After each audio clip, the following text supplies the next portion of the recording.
നമസ്കാരം, news at 25ലേക്ക് സ്വാഗതം. സംസ്ഥാന സർക്കാരിന്റെ വികസന സദസ്സ് ബഹിഷ്കരിക്കുന്ന പ്രതിപക്ഷത്തിന് എതിരെ മുഖ്യമന്ത്രി പിണറായി വിജയൻ വികസനത്തെ സംബന്ധിച്ച് അഭിപ്രായ വ്യത്യാസമുണ്ടെങ്കിൽ തുറന്ന മനസ്സോടെ ചർച്ച നടത്താമല്ലോ. ചിലരിൽ ആ തുറന്ന മനസ്സ് കാണുന്നില്ലെന്നും മുഖ്യമന്ത്രി പറഞ്ഞു. തൃശൂർ പാലിയക്കരയിൽ ടോൾ പിരിവ് തടഞ്ഞുകൊണ്ടുള്ള ഉത്തരവ് ഹൈക്കോടതി നീട്ടി. തകർന്ന റോഡ് നന്നാക്കിയിട്ട് വരൂ എന്ന് ഹൈക്കോടതി പറഞ്ഞു. പമ്പയിൽ ആഗോള അയ്യപ്പ സംഗമം നടത്തിയത് അയ്യപ്പന്മാരെ മർദ്ദിച്ചവരാണെന്ന BJP നേതാവ് കുമ്മനം രാജശേഖരൻ. ശബരിമല എന്ന് നേരിട്ടുകൊണ്ടിരിക്കുന്ന നിരവധി പ്രശ്നങ്ങളുണ്ടെന്നും ഭക്തരെ കൂട്ടി ബഹുജന മുന്നേറ്റം നടത്തുക എന്നതാണ് ലക്ഷ്യമെന്നും BJP നേതാവ് കുമ്മനം രാജശേഖരൻ പറഞ്ഞു. ആഗോള അയ്യപ്പ സംഗമത്തിൽ ദേവസ്വം ബോർഡ് ഉദ്ദേശിച്ച കാര്യം ലക്ഷ്യം കണ്ടെന്ന പ്രസിഡന്റ് PS പ്രശാന്ത്. സംഗമത്തിൽ 4126 പേർ പങ്കെടുത്തു. ചീറ്റിപ്പോയെന്ന പ്രചരണങ്ങളിൽ ഒരു കാര്യവുമില്ലെന്നും P പ്രശാന്ത് പറഞ്ഞു. മിൽമയുടെ ജനകീയ പാലുൽപ്പന്നങ്ങളുടെ വില കുറയും. GST ഇളവിന്റെ ഗുണം നേരിട്ട് ഗുണഭോക്താക്കളെ ഏൽപ്പിക്കാൻ മിൽമ തീരുമാനിച്ചതോടെയാണിത്. മുൻ മാനേജറെന്ന് അവകാശപ്പെടുന്ന വിപിൻ കുമാറിനെ മർദ്ദിച്ചെന്ന കേസിൽ നടൻ ഉണ്ണി മുകുന്ദന് സമൻസ് അയച്ച് കാക്കനാട് മജിസ്ട്രേറ്റ് കോടതി. അടുത്ത മാസം 27-ന് കോടതിയിൽ ഹാജരാകണം.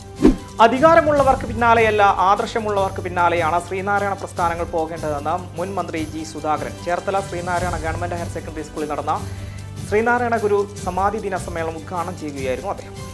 രാഹുൽ മാങ്കൂട്ടത്തിൽ പദവി ഒഴിഞ്ഞിട്ട് ഒരു മാസം പിന്നിടുമ്പോഴും നാഥനില്ലാതെ സംസ്ഥാനത്ത് യൂത്ത് കോൺഗ്രസ്. കഴിഞ്ഞ മാസം 21-നാണ് രാഹുൽ അധ്യക്ഷ സ്ഥാനം രാജിവെച്ചത്.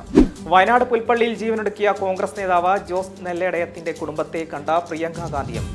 ജോസ് നെല്ലേടത്തിന്റെ ഭാര്യയെയും മകനെയും മകളെയുമാണ് പ്രിയങ്ക കണ്ടത്. പ്രിയങ്ക താമസിക്കുന്ന ഹോട്ടലിൽ വച്ചായിരുന്നു കൂടിക്കാഴ്ച.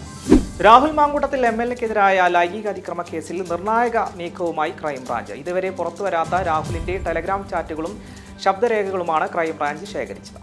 BJP കൗൺസിലർ അനിൽകുമാറിനെ ആത്മഹത്യയിലേക്ക് നയിച്ചത് പോലീസും CPM-ഉം ചേർന്നെന്ന മുൻ കേന്ദ്രമന്ത്രി V മുരളീധരൻ. അദ്ദേഹത്തിന്റെ മരണത്തിന് പിന്നിലെ സത്യാവസ്ഥ പുറത്തുവരുമെന്നും അദ്ദേഹം പറഞ്ഞു. കൺസ്യൂമർ ഫെഡിന്റെ മദ്യശാലയിൽ വിജിലൻസിന്റെ മിന്നൽ പരിശോധന. മലപ്പുറം മുണ്ടുപറമ്പിലെ മദ്യവിൽപ്പനശാലയിൽ നിന്ന് കണക്കിൽപ്പെടാത്ത 43,430 രൂപ പിടിച്ചെടുത്തു. മദ്യക്കമ്പനികളുടെ ഏജന്റുമാരിൽ നിന്ന് കൈക്കൂലി വാങ്ങുന്നതായി വിജിലൻസിന് രഹസ്യ വിവരം ലഭിച്ചിരുന്നു. സംസ്ഥാനത്ത് ഒറ്റപ്പെട്ട ശക്തമായ മഴയ്ക്ക് സാധ്യതയെന്ന കേന്ദ്ര കാലാവസ്ഥാ വകുപ്പിന്റെ മുന്നറിയിപ്പ്. കണ്ണൂർ, കാസർഗോഡ് ജില്ലകളിൽ യെല്ലോ അലർട്ട് പ്രഖ്യാപിച്ചു. CK ജാനുവിന്റെ നേതൃത്വത്തിൽ പ്രവർത്തിക്കുന്ന JRPക്ക് UDF-നൊപ്പം ചേരാൻ താൽപര്യം. ഇന്നലെ ചേർന്ന സംസ്ഥാന കമ്മിറ്റിയിലാണ് ഭൂരിഭാഗം അംഗങ്ങളും UDF-നൊപ്പം ചേരാനുള്ള താൽപര്യം അറിയിച്ചത്. വൈസ് ചാൻസലർ നിയമനവുമായി ബന്ധപ്പെട്ട കേസുകളുടെ നടത്തിപ്പിന് ഗവർണർക്ക് സർവകലാശാല ഫണ്ട് നൽകുന്നത് തടയാൻ CPM നീക്കം. സിൻഡിക്കേറ്റ് ചേരാതെ പണം നൽകരുതെന്ന ചൂണ്ടിക്കാട്ടി സാങ്കേതിക സർവകലാശാല VC-ക്ക് CPM MLA-മാർ കത്തയച്ചു. കേരള സർവകലാശാലയിൽ സെനറ്റ് യോഗം വിളിച്ച vice chancellor doctor Mohanan Kunnummal. November 1-നാണ് യോഗം വിളിച്ചത്. ഗവർണർ യോഗത്തിൽ പങ്കെടുത്തു. തിരുവനന്തപുരം പേരൂർക്കട SAP ക്യാമ്പിലെ പോലീസ് ട്രെയിനി ആനന്ദിന്റെ മരണത്തിൽ പോലീസ് ഉദ്യോഗസ്ഥർക്ക് പിഴവില്ലെന്ന് DIGയുടെ റിപ്പോർട്ട്. കുടുംബത്തിന്റെ ആരോപണങ്ങളിൽ വിശദമായ അന്വേഷണം നടത്തുമെന്നും റിപ്പോർട്ടിലുണ്ട്. കൊല്ലം പുനലൂരിൽ ഭാര്യയെ ഭർത്താവ് വെട്ടിക്കൊലപ്പെടുത്തി. കലയനാട് ചുരവിള വീട്ടിൽ ശാലിനിയാണ് കൊല്ലപ്പെട്ടത്. സംഭവത്തിന് ശേഷം കൊലപാതക വിവരം പ്രതി ഫേസ്ബുക്കിൽ പങ്കുവച്ചു. വിവിധ ആവശ്യങ്ങൾ ഉന്നയിച്ച പ്രിയങ്ക ഗാന്ധി MPക്ക് കത്ത് നൽകി സമസ്ത കേരള ജംഇയ്യത്തുൽ ഉലമ സമസ്ത അധ്യക്ഷൻ ജിഫ്രി മുത്തുക്കോയ തങ്ങളാണ് കത്ത് നൽകിയത്.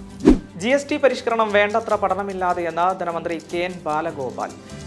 സംസ്ഥാനങ്ങൾക്ക് വലിയ വരുമാന നഷ്ടമുണ്ടാകുമെന്നും മന്ത്രി പറഞ്ഞു. ആലപ്പുഴ ഷാൻ വധക്കേസിലെ 4 പ്രതികൾക്ക് ജാമ്യം നൽകി സുപ്രീം കോടതി. പ്രതികൾക്ക് ജാമ്യം നിഷേധിച്ച ഹൈക്കോടതി ഉത്തരവ് സുപ്രീം കോടതി റദ്ദാക്കി. പ്രതികളായ അഭിമന്യു, അതുൽ, സനന്ദ്, വിഷ്ണു എന്നിവർക്കാണ് ജാമ്യം നൽകിയത്. രാജ്യത്ത് ആധാർ സർവീസ് സേവന നിരക്ക് കൂട്ടി. ബയോമെട്രിക് പുതുക്കുന്നതിനുള്ള ഫീസ് 50-ൽ നിന്ന് 75-ആയി വർദ്ധിപ്പിച്ചു. ഗുജറാത്ത് തീരത്ത് കപ്പലിന് തീപിടിച്ചു. അരിയും പഞ്ചസാരയുമായി സൊമാലിയയിലേക്ക് പോകാനിരുന്ന കപ്പലിൽ തിങ്കളാഴ്ച തീ പടരുകയായിരുന്നു. തീ അണക്കാനുള്ള ശ്രമം തുടരുന്നതായി ANI റിപ്പോർട്ട് ചെയ്തു. പാക് അധിനിവേശ കശ്മീരിന്റെ നിയന്ത്രണം ഇന്ത്യ തിരിച്ചുപിടിക്കുമെന്ന് പ്രതിരോധ മന്ത്രി രാജ്നാഥ് സിംഗ്. മേഖലയിലെ ജനങ്ങൾ നിലവിലെ ഭരണകൂടത്തിൽ നിന്ന് സ്വാതന്ത്ര്യം ആവശ്യപ്പെടുന്നുണ്ടെന്നും മന്ത്രി പറഞ്ഞു. മലയാളികൾ ഒന്നടങ്കം കാത്തിരിക്കുന്ന സിനിമയായ ദൃശ്യം 3 ഇന്ന് ആരംഭിച്ചു. പൂത്തോട്ട ലോ കോളേജിലാണ് സിനിമ പൂജയോടെ ആരംഭിച്ചിരിക്കുന്നത്. ഇതോടെ ന്യൂസ് അറ്റ് 25 പൂർണ്ണമാകുന്നു. നമസ്കാരം.